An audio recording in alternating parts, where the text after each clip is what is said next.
to those gathered in this space. Welcome to those sharing online. Welcome to all of you as we come together for this second evening of our 2023 Holy Week readings. Holy Week readings are a long-cherished custom in the Moravian Church. Our readings invite us to walk step by step beside Jesus during the events of the first Holy Week. Events that change the world, events that can change our lives as well. Our readings are a harmonization of the four biblical witnesses who recorded the events of the first Holy Week. Interspersed in our readings, there are hymn stanzas that allow us and invite us to respond to the texts that we've heard, respond in song. Those of you who are following along with Holy Week reading manuals will notice that we are singing some but not all of the hymns. Listen for the piano. Highlights of this evening's readings include the Pharisees' efforts to trap Jesus with a question about taxes. We will encounter a widow who's lifted up by Jesus as an unlikely hero. And Jesus will offer words of foreboding to the city of Jerusalem and the great temple itself. Let us quiet our hearts now as we begin with a word of prayer. Dear Savior, we have set aside this time to be with one another and to be with you. As we recount that old story, your story, the story of your love for us, may you create in our mind's eye, in our imagination, the events as they unfold. May we not just read words, but may we be allowed in some way to share in these events and to be drawn in to the drama of this story. We welcome your presence wherever we might find ourselves, whether it be in this chapel or whether we are perhaps at home or elsewhere watching on a screen. Wherever we find ourselves, may this become a holy place. May it be filled with your presence. Amen. O Lord, who through this Holy Week did suffer for us all, the sick to heal, the lost to seek, to raise up them that fall. Let us sing together.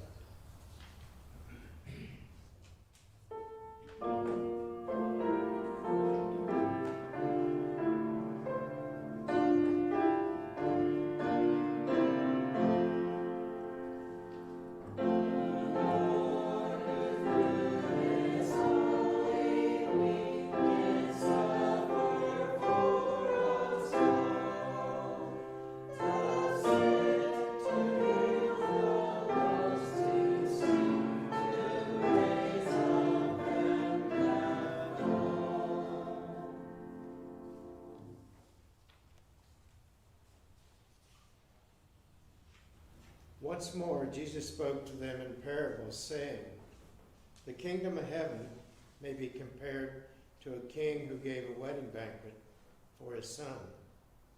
He sent his slaves to call those who had been invited to the wedding banquet, but they would not come. Again, he sent out other slaves, saying, 'Tell those who have been invited, look, I have prepared my dinner, my oxen and my fat calves have been slaughtered, and everything is ready. Come to the wedding banquet.' But they made light of it and went away, one to his farm and one to his business. While the rest seized his slaves, mistreated them, and killed them. The king was enraged. He sent his troop, destroyed those murderers, and burned their city. Then he said to his slaves, 'The wedding is ready, but those invited were not worthy. Go therefore into the main streets and invite everyone you find to the wedding banquet.' Those slaves went out into the streets and gathered all whom they found, both good and bad. So the wedding hall was filled with guests. But when the king came to see the guests, he noticed the man there who was not wearing a wedding robe. And he said to him, "Friend, how did you get here without a wedding robe?"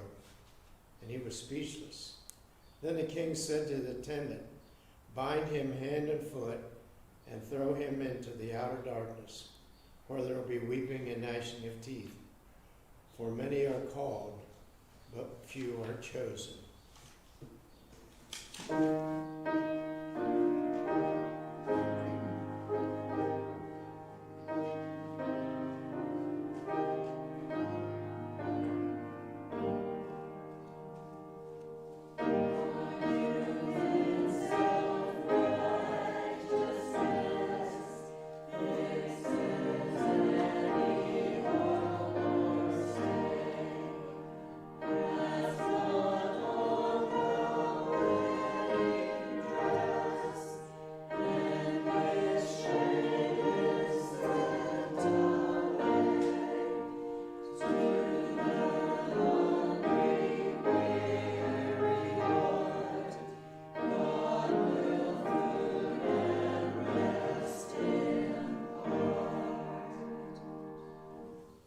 Then the Pharisees went out and plotted to entrap him in what he said.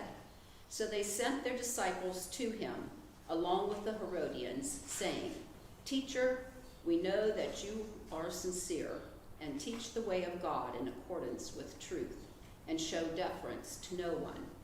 For you do not regard people with partiality. Tell us, then, what you think. Is it lawful to pay taxes to the emperor or not?" But Jesus, aware of their malice, said, "Why are you putting me to the test, you hypocrites? Show me the coin used for the tax." And they brought him the denarius. Then he said to them, "Whose head is this, and whose title?" They answered, "The emperor's." Then he said to them, "Give therefore to the emperor the things that are the emperor's, and to God the things that are God's." When they heard this, they were amazed, and they left him and went away.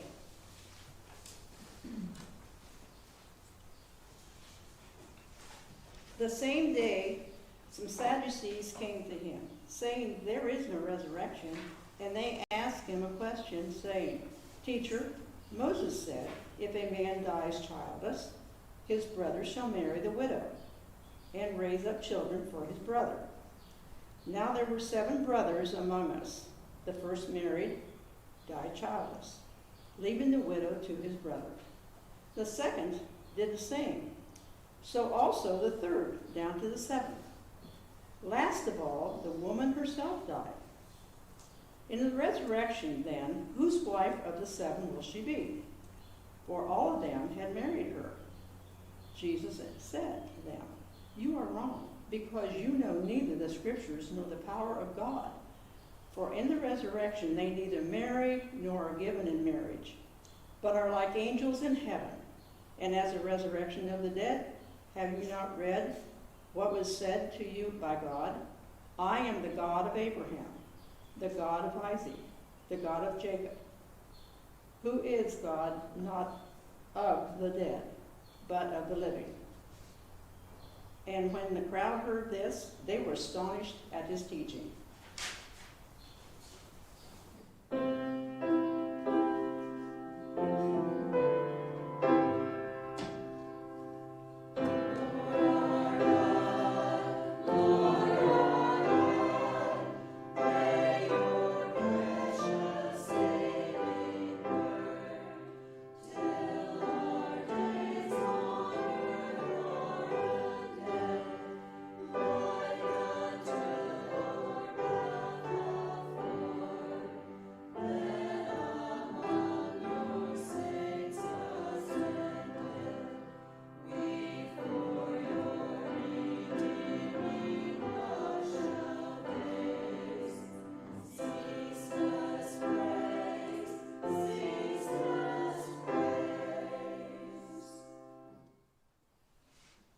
When the Pharisees heard that they had silenced the Sadducees, that he had silenced the Sadducees.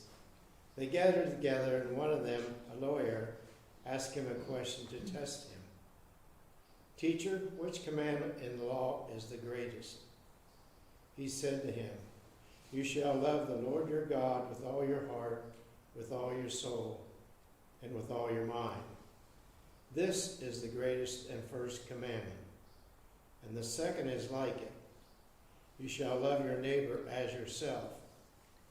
On these two commandments hang all the law and the prophets." Then a scribe said to him, "You are right, teacher. You have truly said that he is one, and besides him there is no other. And to love him with all the heart, and with all the understanding, and with all strength, and to love one's neighbor as oneself. This is much more important than all whole burnt offerings and sacrifices." When Jesus saw that he answered wisely, he said to him, "You are not far from the kingdom of heaven."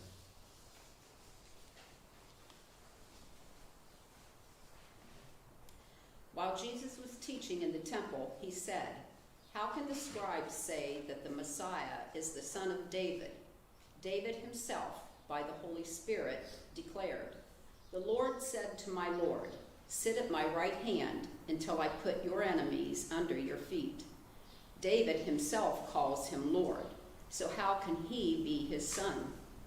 No one was able to give him an answer, nor from that day did anyone dare to ask him any more questions, but the large crowd was listening to him with delight.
Then Jesus said to the crowds and to the disciples, "The scribes and the Pharisees sat on Moses' seat.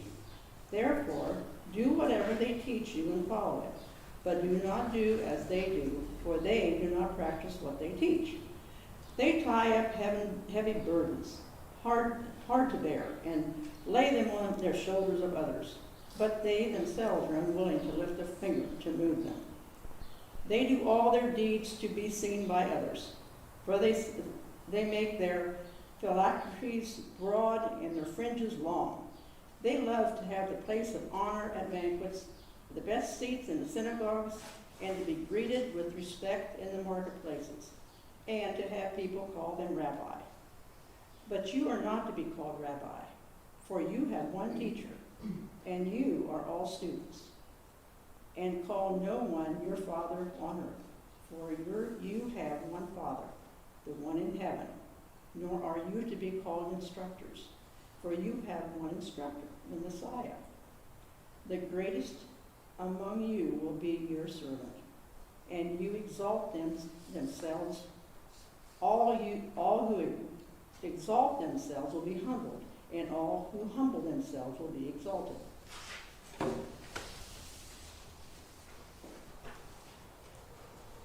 "But woe to you, scribes and Pharisees, hypocrites! For you lock people out of the kingdom of heaven.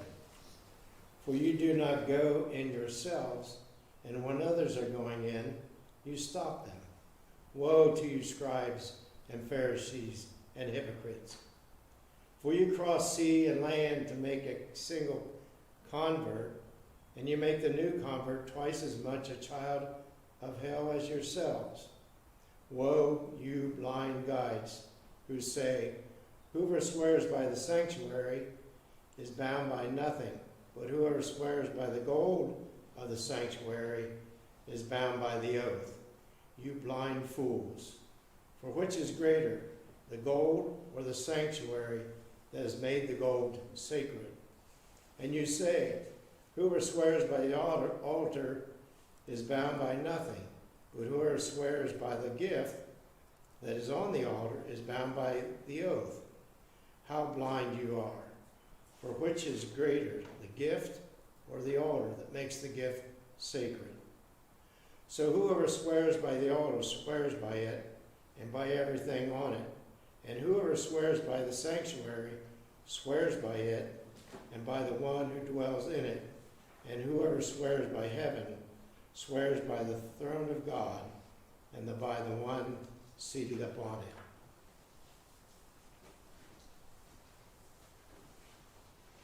Woe to you, scribes and Pharisees, hypocrites, for you tithe mint, dill, and cumin, and have neglected the weightier matters of the law, justice and mercy and faith. It is these you ought to have practiced without neglecting the others. You blind guides, you strain out a gnat, but swallow a camel. Woe to you, scribes and Pharisees, hypocrites, for you clean the outside of the cup and of the plate, but inside they are full of greed and self-indulgence. You blind Pharisee, first clean the inside of the cup, so that the outside also may become clean. Woe to you, scribes and Pharisees, hypocrites, for you are like whitewashed tombs, which on the outside look beautiful, but inside they are full of the bones of the dead and of all kinds of filth. So you also on the outside look righteous to others, but inside you are full of hypocrisy and lawlessness.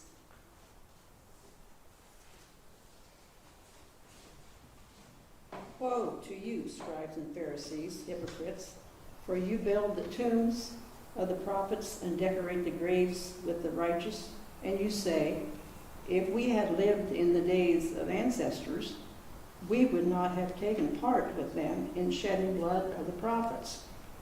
Thus you testify against yourselves that you are descendants of those who murdered the prophets. Fill up, then, the measure of your ancestors. You snakes, you brood vipers, how can you escape being sentenced to hell? Therefore I send you prophets, sages, and scribes, some of whom you will kill and crucify, and some you will flog in your synagogues and pursue from town to town, so that upon you may come all the righteous blood shed on earth, from the blood of righteous Abel to the blood of Zechariah, son of Berechiah, whom you murdered between the sanctuary and the altar. Truly, I tell you, all this will come upon this generation.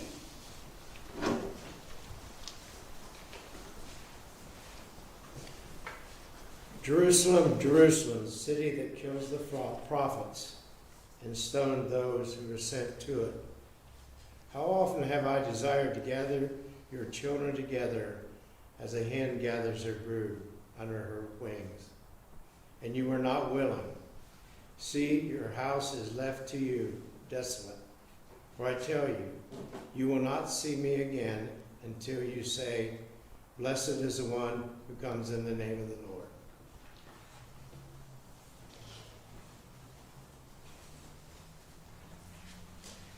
Jesus sat down opposite the treasury and watched the crowd putting money into the treasury. Many rich people put in large sums. A poor widow came and put in 2 small copper coins, which are worth a penny. Then he called his disciples and said to them, truly I tell you, this poor widow has put in more than all those who are contributing to the treasury.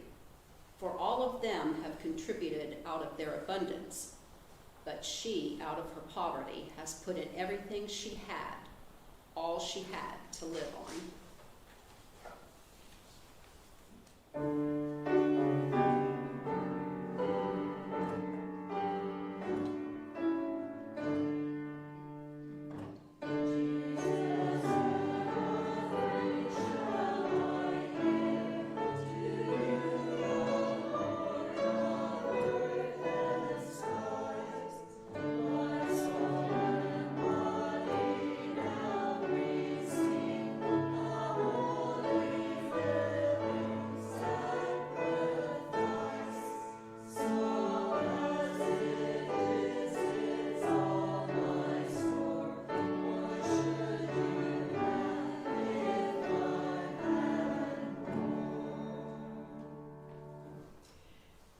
After Jesus had said this, he departed and hid from them.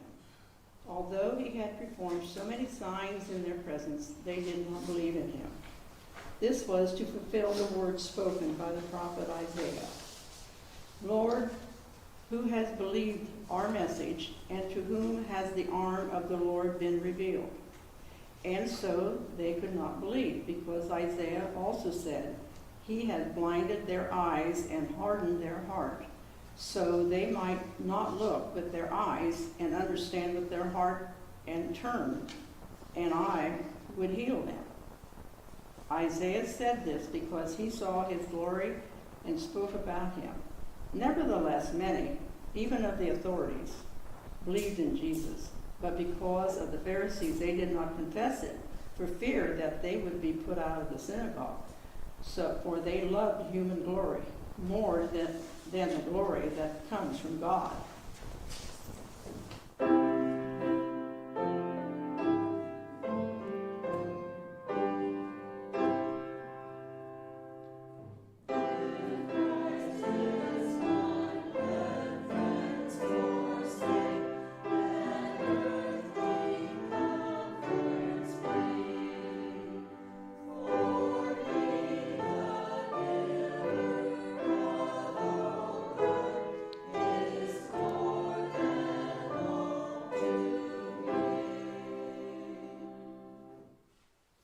Then Jesus cried aloud, "Whoever believes in me believes not in me, but in him who sent me.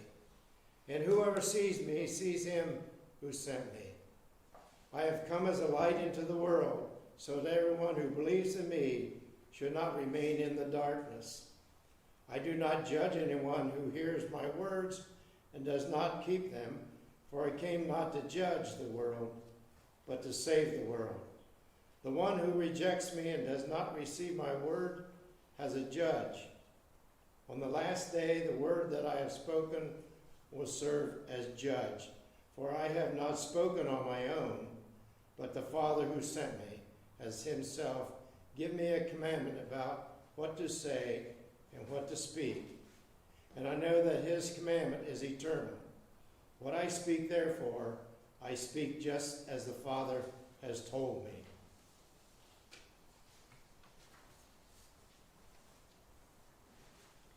As Jesus came out of the temple and was going away, his disciples came to point out to him the buildings of the temple. Then he asked them, "You see all these, do you not? Truly I tell you, not one stone will be left here upon another. All will be thrown down." When he was sitting on the Mount of Olives, the disciples came to him privately, saying, "Tell us, when will this be? And what will be the sign of your coming and of the end of the age?"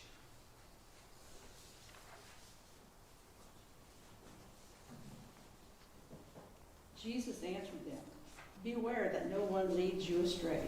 For many will come in my name, saying, 'I am the Messiah,' and they will lead many astray.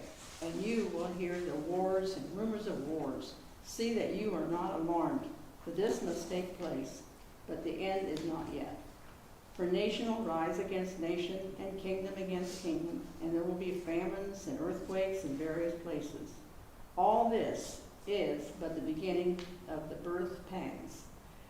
Then they will hand you over to be tortured, and you will be put to death, and you will be hated by the nations because of my name. This will give you an opportunity to testify. So make up your minds not to prepare your defense in advance, for I will give you words and wisdom that none of your opponents will be able to understand or contradict. You will be betrayed even by parents and brothers, by relatives and friends, and they will put some of you to death.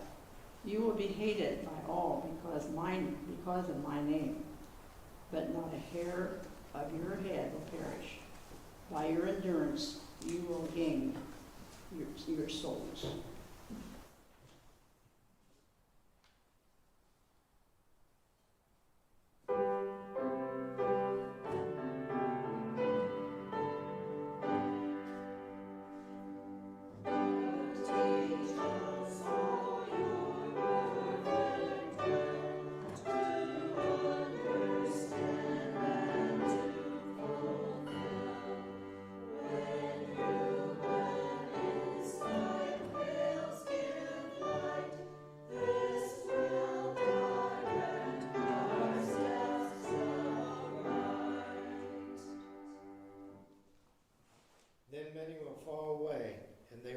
betray one another and hate one another.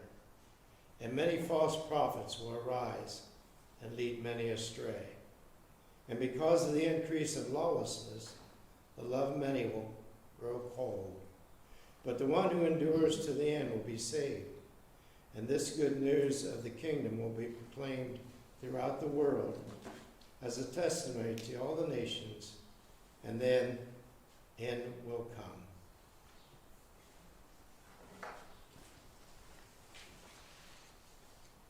So when you see the desolating sacrilege standing in the holy place, as was spoken of by the prophet Daniel, then those in Judea must flee to the mountains. The one on the housetop must not go down to take what is in the house. The one in the field must not turn back to get a coat. Woe to those who are pregnant and to those who are nursing infants in those days. Pray that your flight may not be in winter or on a Sabbath, for at that time there will be great suffering, such as has not been from the beginning of the world until now, no, and never will be. And if those days had not been cut short, no one would be saved. But for the sake of the elect, those days will be cut short.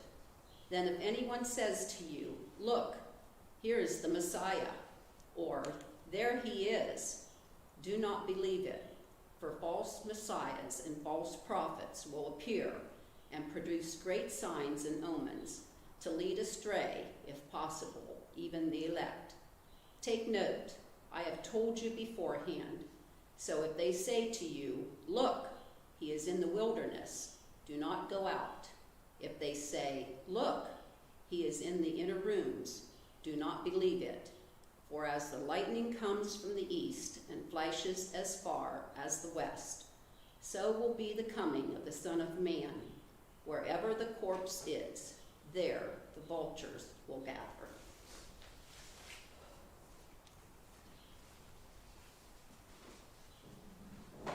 Immediately after the suffering of those days, the sun will be darkened, and the moon will not give its light.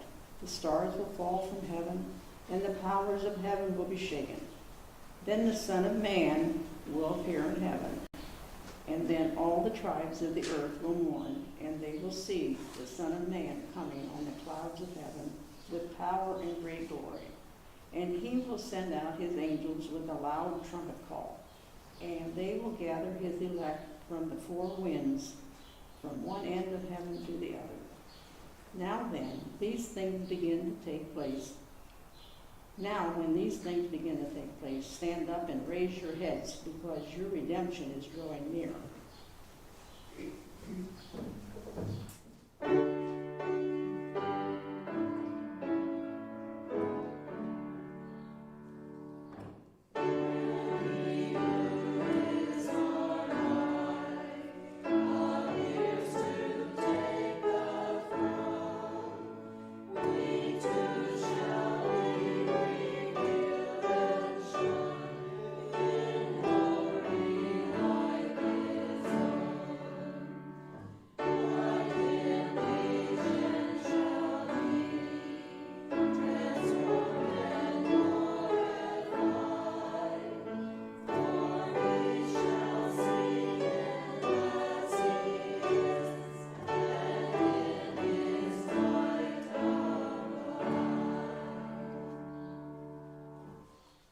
From the fig tree, learn its lesson.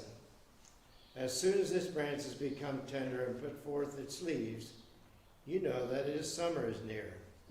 So also, when you see all these things, you know that he is near, at the very gates.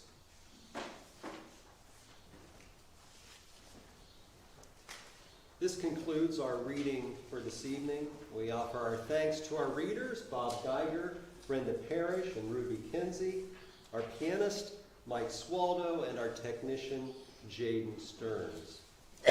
Our readings continue tomorrow evening, Wednesday, again in person at 7 o'clock at Chenaden Moravian Chapel. Then on Thursday, Maundy Thursday, all are invited to gather at Uricksville Moravian Church for a service that will include the celebration of Holy Communion. And then this Friday, Good Friday, we are invited to gather at 7:30 p.m. at Fries Valley Moravian Church for our Good Friday Tenebrae service. And each of these services will be streamed and available for later viewing for our online worshipers. On Sunday, Easter Sunday, there will be a sunrise service at 6:30 a.m. at Janadenhutton Moravian Church. It will begin in the sanctuary with a procession to the cemetery and an Easter breakfast to follow. There will also be an Easter early morning service at 7 a.m. at Schönbrunn Village. And then we gather in our sanctuaries at the regular times to celebrate the resurrection. Our Easter Sunday services at Fries Valley and Uriksville Moravian Church will be at 9:30. And at Janadenhutton Moravian Church, we gather at 10:45 a.m. And that 10:45 a.m. service will also be streamed and available for later viewing for our online worshipers.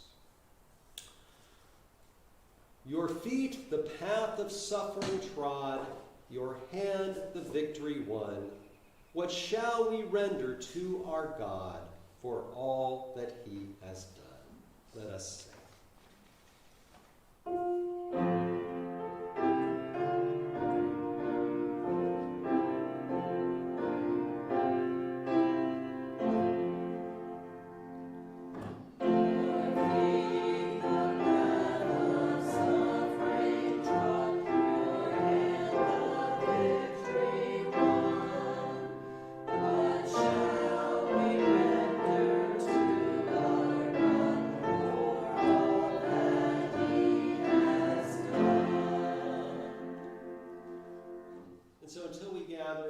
Tomorrow at 7 o'clock, may we allow our minds to continue to come back to this story. Let us be reminded of Jesus, and may this truly be a holy week for us.